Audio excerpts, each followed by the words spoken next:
What up? Guru Jojo. And in this particular video, I'm going to be speaking about Vedic astrology versus regular Western astrology.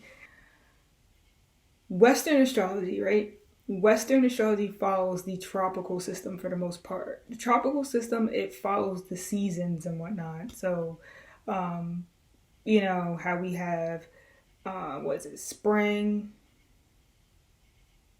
spring, summer, fall, winter.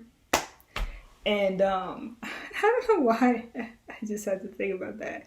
But that's a system that Western astrology goes by. And, this stuff tends to change as time goes by. So this is the reason why, like, somebody could be like a Sagittarius during a certain date in 1996, but today, if they were born at a cusp, they may actually be a Capricorn. You know what I'm saying? Like if someone was born that same date, they would be a Capricorn, because that's what makes Western astrology different from Vedic. Vedic is pretty fixed. Like it has like a fixed, pretty much stable timing for all the zodiac signs and where they fall at. More specifically, what I mean by this is that they follow more so the constellations. No, the fixed stars is what they follow. Listen, I'm not going to get real scientific in this video. I'm really just going to be explaining it for people to understand the key differences. The fixed stars in the sky are different than what we study traditionally here, which is the Western tropical system. If you live in America, it's more common to use the Western tropical system because that's the one that everyone is pretty much following, right? Like right now, you would say that you're a Leo, but in Vedic astrology, you would be saying that you're a Cancer still. So you see, that's how the systems are different. So it basically just goes back one sign if you use Vedic astrology.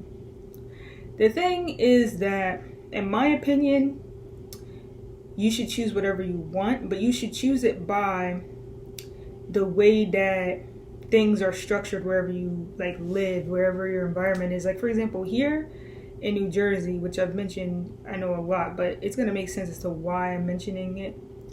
The seasons are pretty prominent. Like, you can tell. Like, some states, the seasons aren't really that obvious because it's like hot all year round or it's cold all year round. Like here in New Jersey, the seasons they exist. Like in September and stuff, it's like fall. October, it's fall. You know what I'm saying?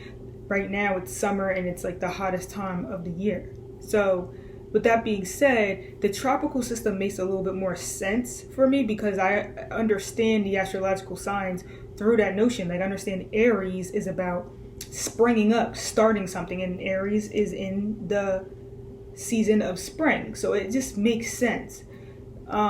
Same thing, like Taurus is like a very comfortable kind of sign, and it's like during that warm weather where it's not too hot, it's not too cold. And then once you start to oppose those energies, opposing Aries is like Libra and stuff, and Scorpio. This is when things get colder, and like Libra, it's not necessarily a cold sign, but it is an air sign, so it means that it's not so attached to the emotions and feelings. It's more so cognitive, but it's cognitive in a more warm way, unlike maybe Gemini or Aquarius.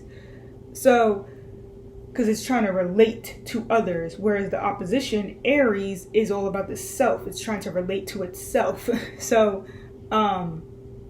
it just all makes sense. Like things fall, in the descendant area, which in astrology, in the circle, okay, you have an ascendant, which is the first house, which is connected to Aries, technically, okay? Then opposite that is your seventh house. This is where things fall at. And these signs are playing out during the season of fall in the tropical system. So it just makes sense to me. Like, you know what I'm saying? It's easy to follow. It makes sense. And, as soon as you get to things like Sagittarius and Capricorn, things get cold, real cold. And that's very cold zodiac signs. Like Capricorn is a very cold sign. It's opposite Cancer. Cancer is nurturing. It's nurturance. Opposite Cancer is literally detachment and focus on professional life. Opposite of that is Cancer. Focus on the home and comfortability of the body, taking care of the body, nurturing the body, caring for others in a more nurturing way. But when you have energy in Capricorn, you can detach from that. This is the reason why Capricorns could do a lot of shit, because they're detached from their body. A lot of times when they have planets there, people who have planets in the 10th house or in Capricorn, they're very detached. A lot of celebrities have energy in the 10th house. That's like a celeb house, or like a business person or a manager, an authority of some sort is usually in the 10th house. So,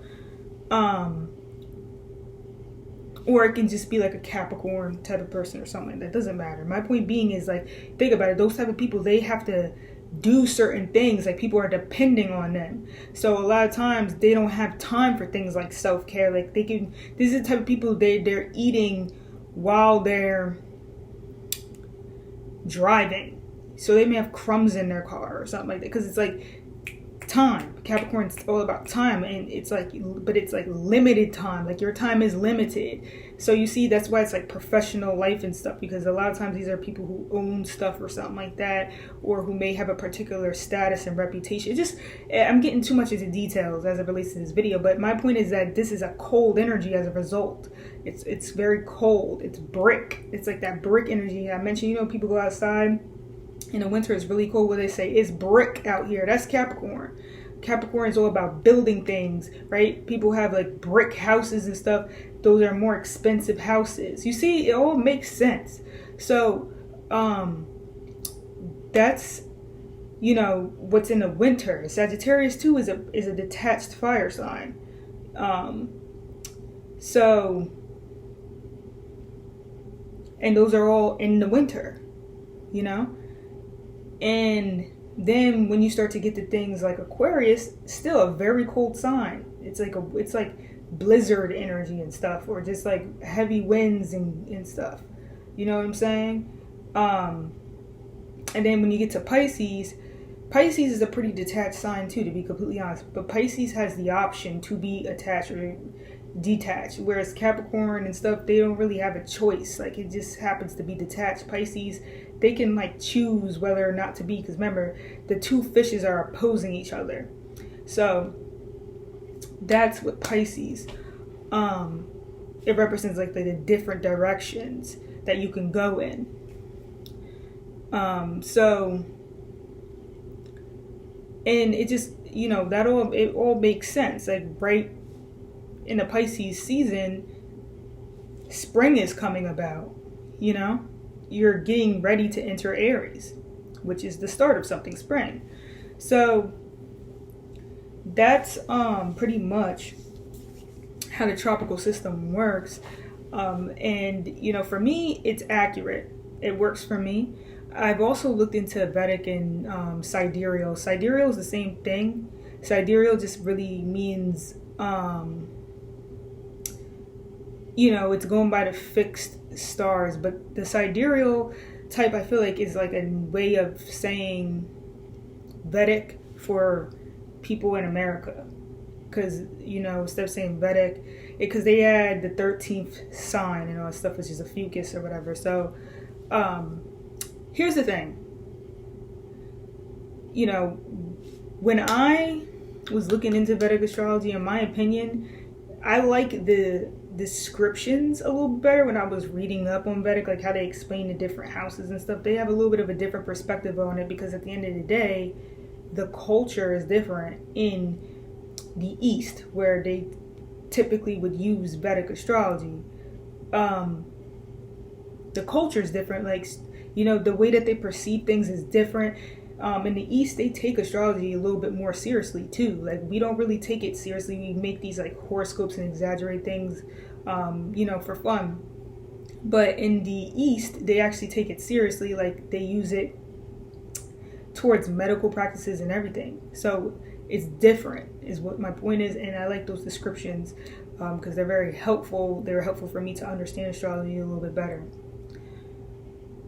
Now, when I first got my Vedic astrology chart, I looked at it and I was like, no, I don't agree with it. I mean, so it goes a sign back for the most part. So it was saying that I was a Pisces. It was saying that, like in Western astrology, I'm a Pisces sun. In Vedic, they told me that I'm Aquarius sun. And in some Vedic astrology, they tell me that I'm still a Virgo rising, but it's like 1 degree. It's like 1-2 degrees or something like that. And other ones, they say that I'm a 29 degree Leo rising. And then, like I said, in Western, they say, in Western astrology, I'm a Virgo rising. So towards the end, almost into Libra. But when I saw it, I just didn't agree with it. I didn't agree with the placements really at first. Now, what I came to realize after studying multiple charts, especially my own, Western and Vedic, was that these charts are saying the same exact thing when you actually take in the whole component of the chart. When you look at the chart separately for its parts, it's going to look a lot different. Like I told you, I don't feel like an Aquarius for the most part. I'm not fixated on belonging to groups or any of that shit. So I'm like, I don't resonate with this. I'm not dependent upon groups. I haven't done well with groups like since I was a child. But I get what they mean like by a fixed interest thing. Okay. But what I started to realize was, okay, you have to take in consideration the aspects and stuff. Once you start to take consideration the aspects, they're saying the same thing as your Western chart. It's the same thing. I'm going to give a little bit of an example. So in Western astrology, my Mercury is in Aries, okay, in the 7th house. In Vedic astrology, my Mercury's in Pisces. Now I forget whether it's in the 6th or 7th. I think it's on a cusp. Like I think it's in between the 6th, 7th house or something, or it might still be in the 7th. The houses, from what I understand, don't really change that much. It's really just the sign that changes as it relates to the difference between Vedic and Western astrology. Now, here's the thing. I have Mercury and Pisces in Vedic astrology. Mercury and Aries in Western astrology. But I have quincunxes. So I have a quincunx in Western astrology with my Mercury and Jupiter. And a quincunx is basically when things could be very indirect to the point that it could seem like it's going towards something else, if that makes sense. So a lot of times it's like something that could appear like it's coming together, but it's really not. It misses it because the intentions could have been off or something like that. But the best way to explain it is, I do agree with the Mercury and Pisces to an extent, but Mercury and Pisces could be very like misunderstood, and so that's the reason why I do kind of agree with it. Because Mercury don't do well in Pisces. It don't do well at all. But it makes the person very poetic, which I have these type of skills, of course. But my energy pretty much gets initiated. You know what I'm saying? So you could really see that the Aries is there. Like a lot of times Mercury and Pisces may have difficulty talking. They may not speak a lot at all. They may be, it may be difficult for them to comprehend things, logically speaking and whatnot. So the thing is, that's much different than Aries versus Pisces having Mercury in those placements. But where it's actually the same is the aspects, because in Western astrology, my Mercury's quincunxing Jupiter in the 12th house. So that basically is saying I got Mercury in Pisces. You get what I'm trying to say? Like, it's still saying that Mercury's in Pisces. When you take Mercury and Aries in the 7th house and it's aspecting Jupiter, you're already getting into a Pisces frequency, a Pisces or Sagittarius energy, because Jupiter naturally rules Pisces and Sag. So if my Mercury is aspecting that, it's automatically making me act like a Mercury in Pisces. And then when I had looked at my progress chart, I have Mercury in Pisces, like in my progress chart. So it's like, it all just makes sense. And there's a couple other signs that do the same thing. For example, in Vedic astrology, I have Mars in Vedic astrology, I have Mars in Capricorn. In Western astrology, I have Mars in Aquarius. Aquarius is ruled by Saturn and Uranus. Capricorn's ruled by Saturn. You're saying the same thing. And plus, on top of that, in Western astrology, I have Mars conjunct my Saturn. That's basically Mars and Capricorn. It's the same thing. In Vedic astrology, I have Mars and Capricorn. You see how when you actually do the math of the whole entire chart, or if you put the aspects together, it equals out to the same thing. It's just like the tarot thing, like doing reversals versus not doing reversals. You're saying the same thing in a different way. Remember, I did a video about that, and I said how, what did I say, like 5 plus 2 equals 7? And then I said, but 8 minus 1 equals 7. But these are two different equations. Does that make them completely different than one another? No, because the end result is the same. So that's the thing between Western and Vedic astrology. There's not much more to say. There's not much more of an argument besides the fact that it equals to be the same thing when you look at it in a Gestalt perspective. If you look at the bigger picture of the actual astrology and the information that's giving out, the equation is the same. It comes to the same equation at the end of the day. Now, in terms of transits and stuff, transits are a little bit weird, I think, because I think, again, you have to look at the full aspects, or else it really doesn't matter, because whatever you follow, you will, as a human being, you will allow it to make sense for you.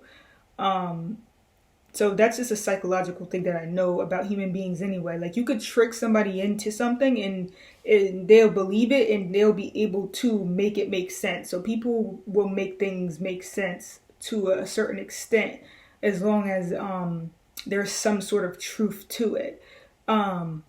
That's why I've studied astrology so much, to make sure that wasn't the case with astrology, and it's not. Like, everything makes sense before I even try to make it make sense. I'm like, oh shit, it's already made sense.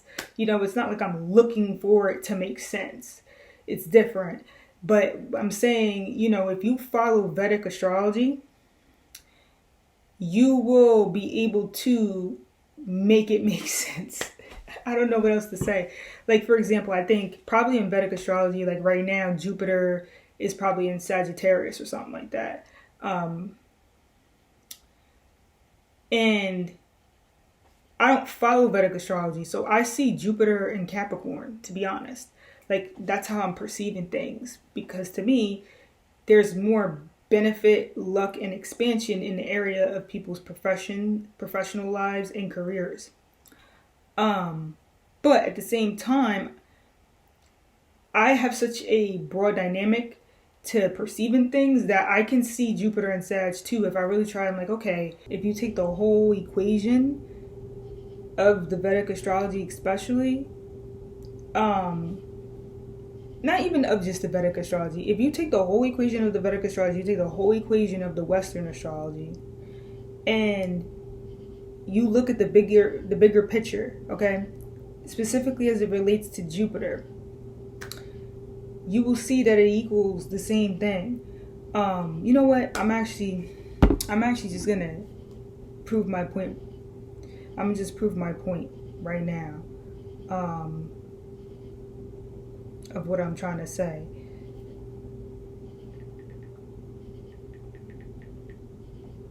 So I don't really have an app for Vedic astrology. I have an app for Western astrology. I use time passages. I've mentioned this in other videos in which I've done astrology.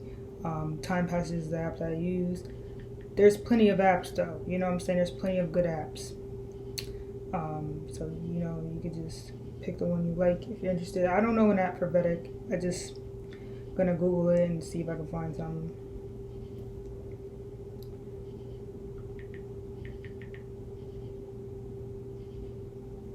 Okay.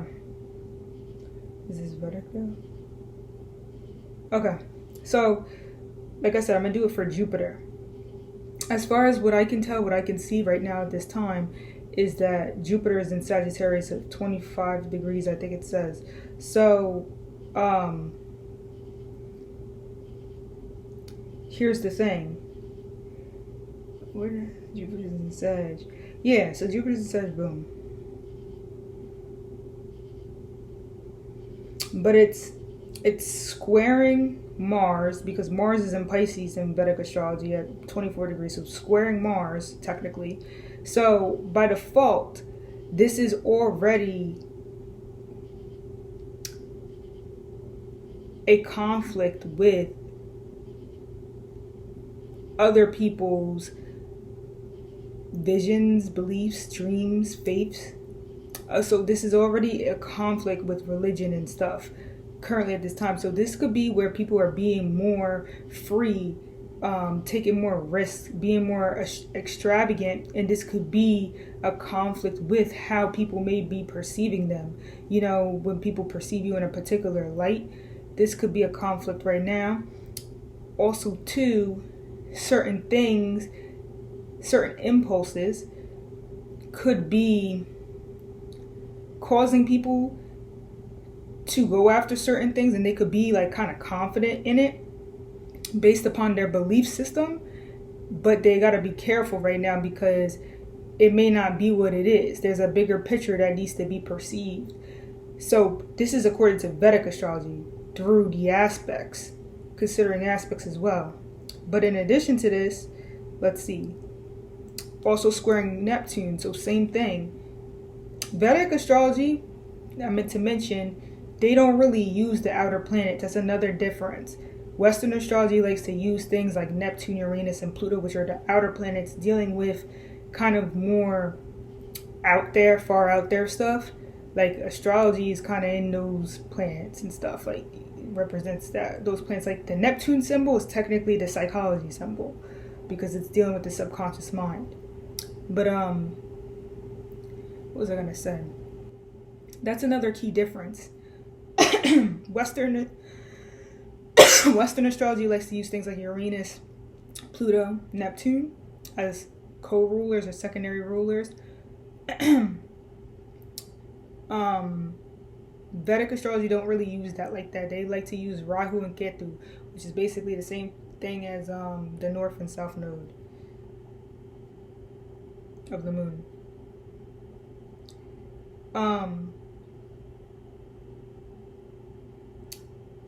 You could sort of say, I'm not good at math, 26, 27, 28, 29.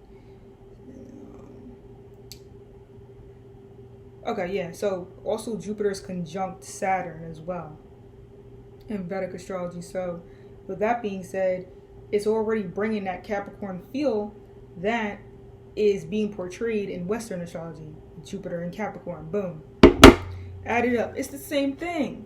That's what I'm trying to say. It's the same thing when you look at the overall picture. You got Jupiter squaring Neptune and it's squaring Mars. This is already a conflict with your sense of fortune, luck, your belief system, and the way that we assert our actions. There's already a conflict with that. This could be simple things like avoiding things, like thinking that we can get into something, that we could do a lot of stuff, and then avoiding it. A lot of lying could be going on right now, like storytelling, to be completely honest. And just, you know, taking in more than you could actually handle. This is like a thing where you promise, you know, at your job or something like that. Oh yeah, oh no, don't worry about that. I'm gonna handle that. I can do Sally's job. I can do Maribeth's job, and while they are on vacation, that's no problem. You don't need to bring in somebody else to work.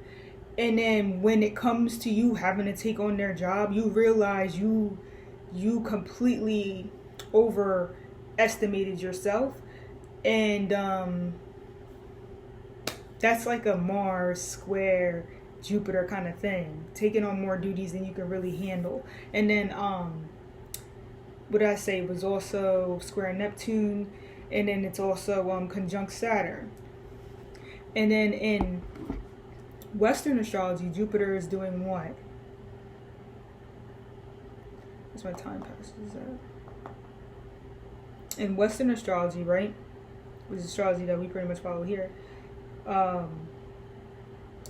Jupiter is in Capricorn, like I mentioned, 19 degrees, and it's also conjunct Saturn, just like it is in Vedic, so similar there. The only difference is that in Vedic, Jupiter is in Sag, so the conjunction is not as strong. It's a weaker conjunction. Like, the conjunction could be a little bit more confusing, whereas in Western astrology so far, it's kind of saying that there's a definite strong influence on being professional.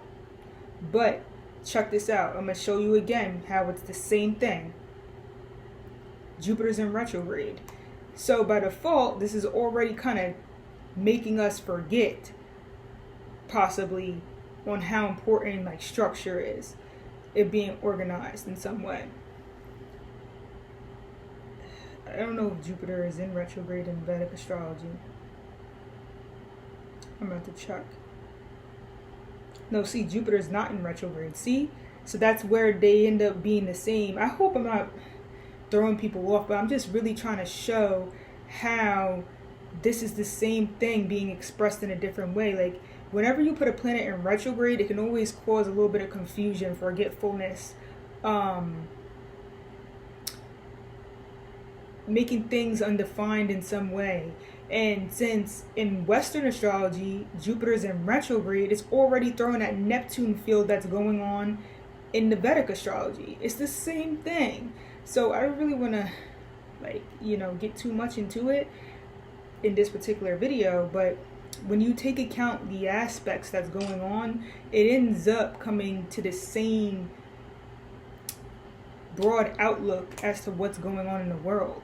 It doesn't matter which system you use. The only benefit is when you use Western astrology here, you will be in rhythm with the rest of the people around you, right? Because everyone else thinks it's Leo season, and you would be saying that you're a Cancer, that it's Cancer season, so kind of throw people off a little bit.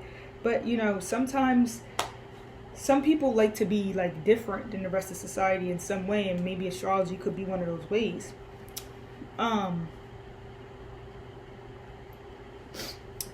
If you're living in the East, the Vedic astrology is much easier to follow because that's the system that everyone's following around you. So it just depends, which system works for you, which you resonate more with.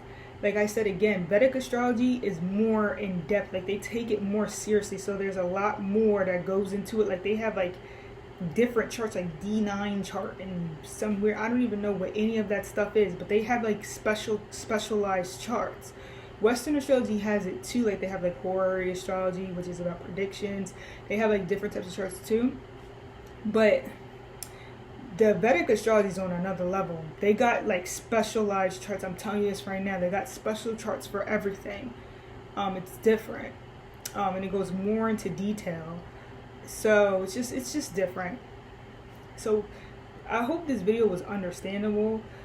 And if you don't understand anything, just rewatch it. Watch it over and just listen to what I'm saying, and kind of like, you got to kind of know a little bit of astrology here and there. You probably don't know what I'm talking about when I'm comparing the two planets and whatnot, but I think, anybody will be able to understand what I'm saying when I say two things could be different, but their components at the end, when you add everything up, it can equal the same thing. So thank you again for watching, and blessings, light, and love to you. Peace out.